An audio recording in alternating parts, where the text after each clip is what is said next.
하나님 말씀 보시겠습니다. 출애굽기 12장 1절에서 2절 말씀입니다. 출애굽기 12장 1절, 2절 말씀입니다.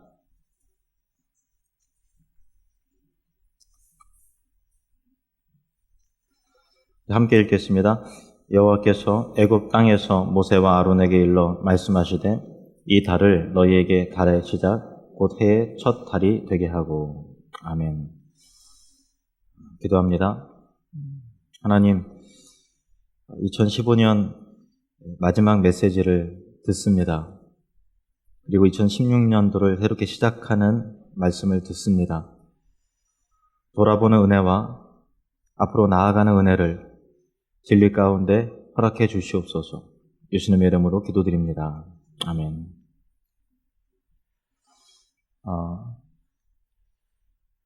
10대 뉴스를 보시면서 어떠셨나요?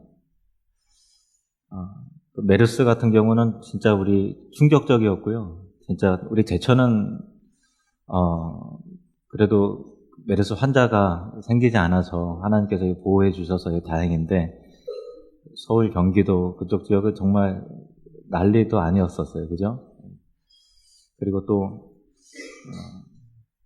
경기 침체도 있었고, 또 지뢰 사고도 있었고 등등 여러 가지 일들이 있었습니다.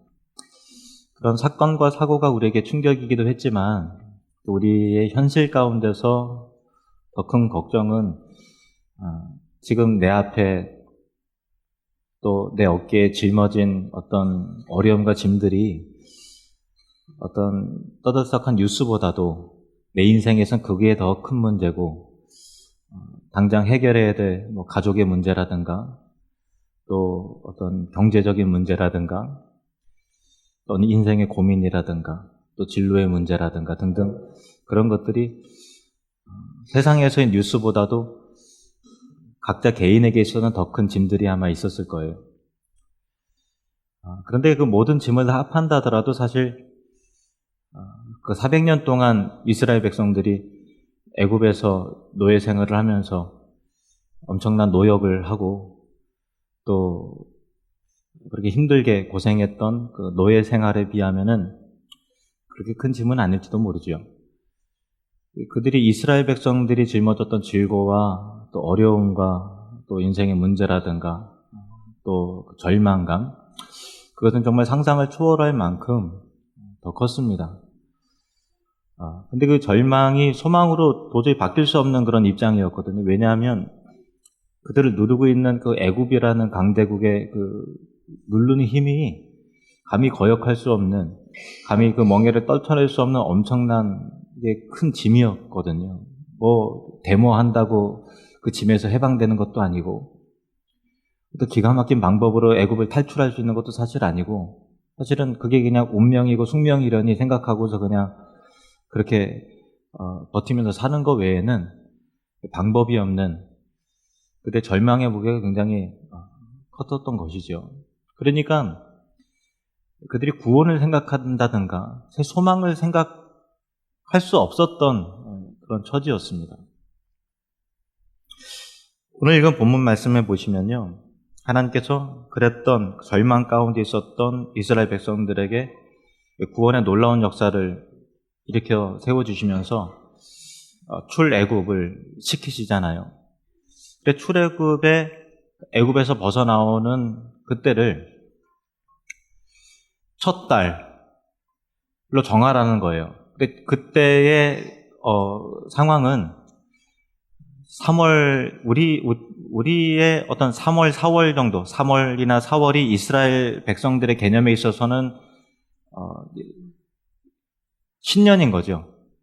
그러니까 3월과 4월 달에 6월절이 있는데 6월절을 제정을 하시면서 그때가 너희 해의 첫 달이 되게 하라, 그렇게 말씀하셨거든요. 그러니까 우리가 6월절 그 부근에 우리의 어떤 태양력을 계산을 해갖고 부활절을 또 지키잖아요. 그죠? 부활절을 지키면서 하는 것이 6월절하고 맞물려 있어요. 부활절이 되게 3월, 4월 고난주간, 또 부활절 그것이 3월, 4월 그렇게 있잖아요.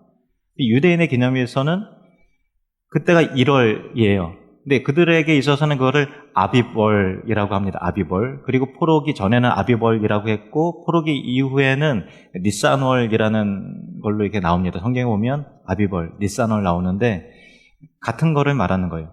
우리 식으로 말하면 1월입니다. 근데 지금 이맘때가 아니라 3, 4월 그때가 해의 첫 시작이 되게 하라라는 거예요. 그래서 출애굽하는 것을 그 시점으로 이스라엘 공동체가 이제 달력이 1월로 이제 시작이 되는 거죠. 왜 그렇게 첫 출발이 되게 하셨는가라고 하는 그 부분에 대해서 오늘 송구영신 예배 가운데 우리에게 적용할 수 있는 몇 가지 이런 진리가 있는데 함께 말씀 은혜를 나누기를 원합니다. 자, 출애굽기 12장 3절 말씀을 보실까요? 출애굽기 12장 3절 같이 읽겠습니다. 시작. 너희는 이스라엘 온 회중에게 말하 이르라. 이달 열흘에 너희 각자가 어린 양을 잡을지니 각 가족대로 그 식구를 위하여 어린 양을 취하되. 아멘. 그러니까 출애굽하면서 아직 출애굽이 시작은 안 된 거예요. 근데 출애굽이 시작하기 앞서서 너희들이 준비해야 될 것이 있는데 이제 유월절을 제정을 하시면서 유월절 대기하기 위해서 너희 각자가 어린 양을 잡으라라고 말하는 거예요. 뭐 아시다시피 어린 양은 누구의 예표입니까? 예수 그리스도의 예표잖아요. 쉽게 말씀드리면은 예수 그리스도 안에서 모든 것이 새롭게 시작되어질 수 있다라는 거예요. 그러니까 저와 여러분이 어떤 믿음을 가져야 되는가 하면은 지난 나날 가운데 여러 가지 질고와 어려움과 여러 가지 과정들이 있어요.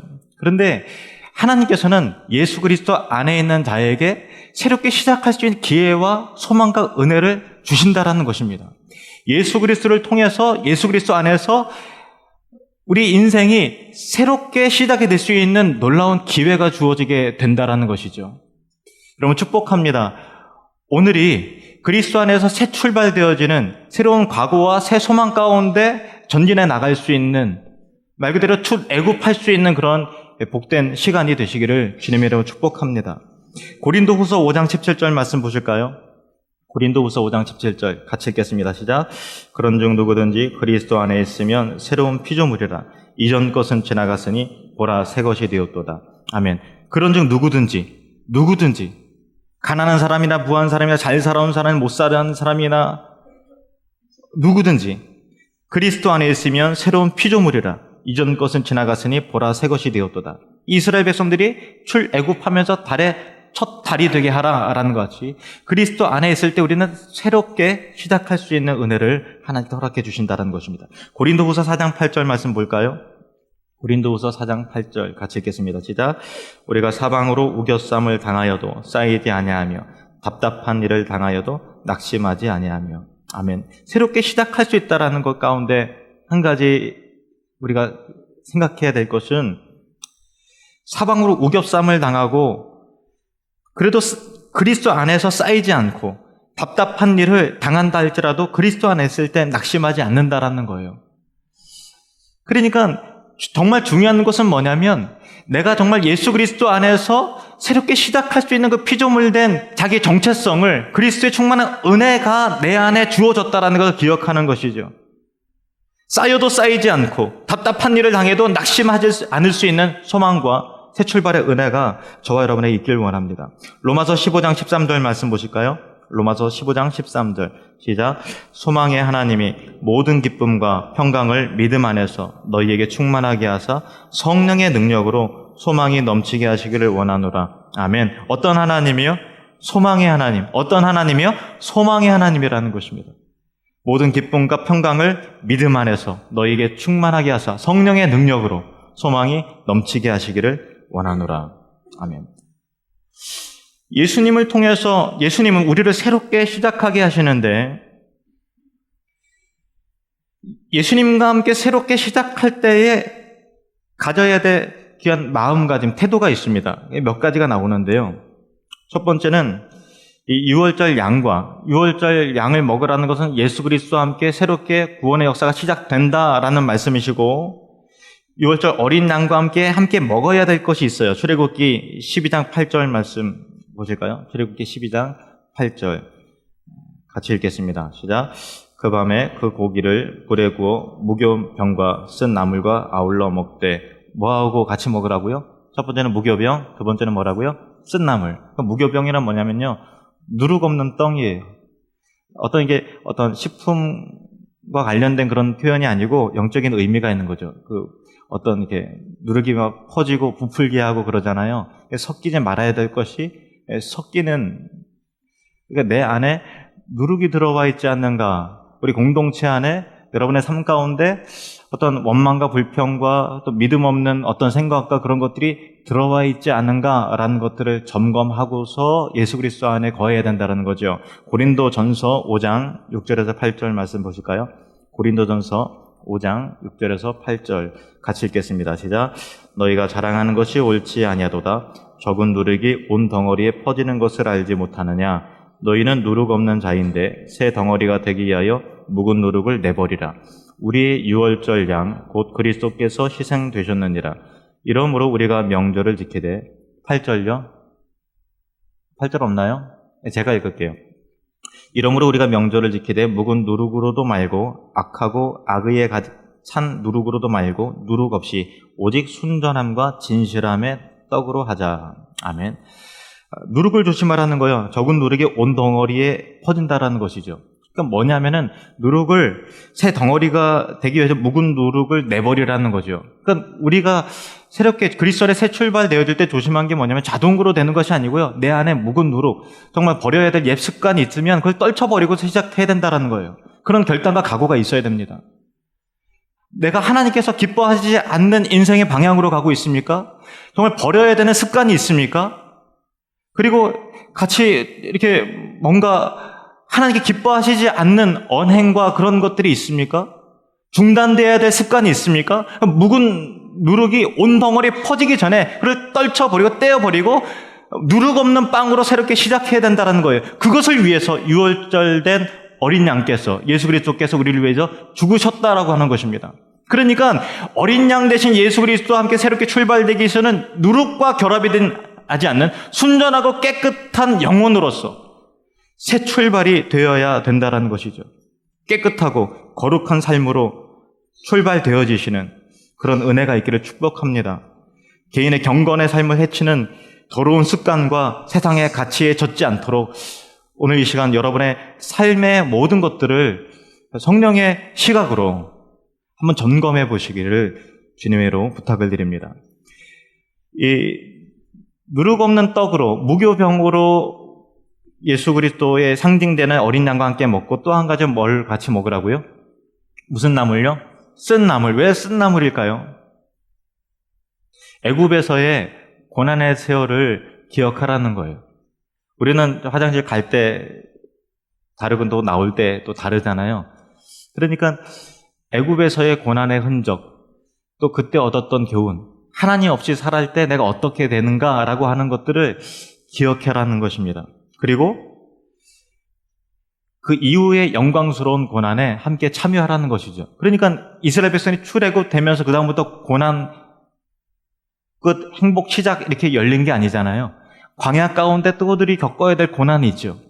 그러니까 과거에 애굽의 죄의 노예가 되었을 때의 고난도 기억을 해야 되고 앞으로 십자가를 지고 가는 삶으로서의 고난을, 그 영광스러운 고난에 함께 참여할 만한 각오가 돼 있어야 된다는 거죠. 그냥 세상 사람들 무조건 그냥 앞으로 인생이 잘 풀리겠지, 비나이다 하는 그런 마음이 아니라 그리스도께서 우리에게 그 영광을 위해서 허락하신 고난이라면 충성되게 내가 지고 가겠나이다 라고 하는 그 마음의 자세가 있어야 된다는 것입니다. 로마서 8장 17절 말씀 보실까요? 로마서 8장 17절.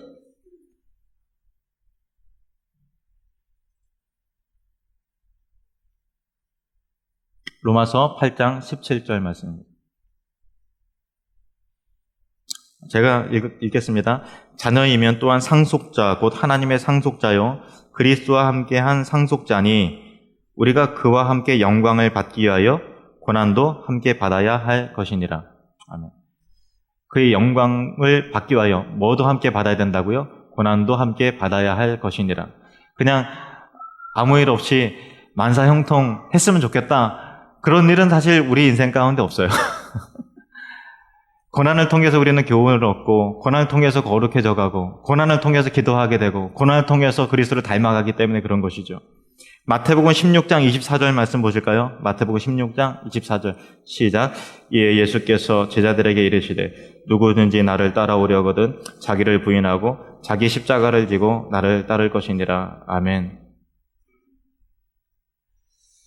무거운 짐이 있다면 그것을 떨쳐버릴 생각을 하지 마시고 그리스도와 함께 영광스럽게 그 짐을 끝까지 지고 가시는 은혜가 있기를 축복합니다. 주님과 함께라면 주님의 은혜 가운데 무겁지 않도록, 그 짐 때문에 절망하지 않도록, 주저앉지 않도록 하나님께서 지켜주시는 은혜가 저와 여러분의 삶 가운데 있게 될 줄로 믿습니다. 그리고 또 한 가지 교훈은요, 출애굽기 12장 11절 말씀이에요. 출애굽기 12장 11절 같이 읽겠습니다. 시작. 너희는 그것을 이렇게 먹을지니 허리에 띠를 띠고 발에 신을 신고 손에 지팡이를 잡고 급히 먹으라. 이것이 여호와의 유월절이니라. 그냥 막 맛있게 먹으라고 되는 게 아니고요. 복장을 갖추라는 거예요. 허리에 띠를 띠고 발에 뭐를 신으라고요? 신을 신고 지팡이를 잡고 어떻게 뭐라고요? 급히. 급하게 먹으라는 거예요. 왜 그럴까요? 이게 유월절이라는 거예요. 느긋하게 그냥 앉아서 세워라 내어라 먹는 게 아니라 누가 막 쫓아올 것처럼 급히 먹으라는 거예요. 이게 뭐냐면요, 출애굽할 때 절망이 엄청나게 짓누르고 있었잖아요. 그들이 출애굽한다는 거 상식적으로 사실 말이 안 되는 거예요. 그런데 이렇게 출애굽할 수 있는 복장, 금방이라도 해방이다라면 뛰쳐나갈 수 있는 복장을 갖추기 위해서는요, 뭐가 필요하냐면요, 믿음이 필요한 거죠.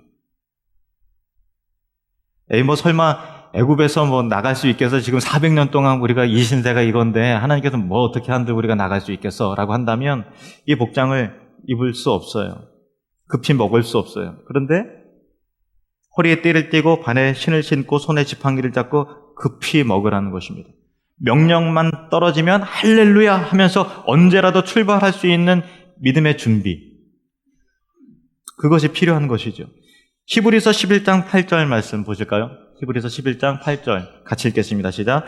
믿음으로 아브라함은 부르심을 받았을 때 순종하여 장래 유업으로 받을 땅에 나아갈새 갈 바를 알지 못하고 나아갔으며. 아멘. 내일 일을 알지 못하지만 주님께서 가라라고 하면 언제든지 기꺼이 순종하며 나아갈 수 있는 믿음과 그 순종함이 저와 여러분의 새 출발하는 그 마음의 중심 가운데 있기를 주님의 이름으로 축복합니다. 오늘 유월절을 통해서 또 오늘 송구 영신 예배를 통해서 하나님 말씀을 통해서 얻게 된 몇 가지 교훈이 있습니다. 첫 번째는요, 예수님은 우리를 새롭게 시작하게 하신다. 한번 따라해 볼까요? 예수님은 우리를 새롭게 시작하게 하십니다. 아멘. 예수님과 함께 새롭게 출발하시기를 축복합니다. 그 다음에는요, 예수님과 함께 취해야 될 우리의 세 가지 자세가 있는데, 첫 번째, 따라합시다. 성결하고 거룩한 삶의 자세. 누룩 없는 떡으로요. 이건 안 따라하시래요. 누룩 없는 떡으로 출발되어야 된다는 거예요. 옛 습관을 부둥켜 안고 떨쳐버려야 될 거 꽁꽁 싸매고서 출발하는 것이 아니라 불필요한 것들은 제거하고 거룩하고 순결하게 새롭게 출발하시기를 축복합니다. 두 번째, 따라합시다. 고난을 기억하고 고난에 참여하는 삶의 자세. 2016년도도 고난이 있을까요? 없을까요? 없을까요? 있을까요? 당연히 있죠. 그런데 고난을 대하는 자세가 달라지는 은혜가 있기를 축복합니다. 그 고난을 통해서 정금과 같이, 그 고난을 통해서 믿음의 거인으로, 그 고난을 통해서 하나님의 능력을 경험하게 되실 줄로 믿습니다. 세 번째, 따라합시다. 언제라도 순종하고 따를 수 있는 믿음의 자세. 믿음으로 나아가시고 갈 바를 알지 못하지만 가라 하면 무작정 하나님 신뢰하면서 갈 수 있는 믿음으로 새 출발되어지는 저와 여러분 되시기를 주님의 이름으로 축원합니다.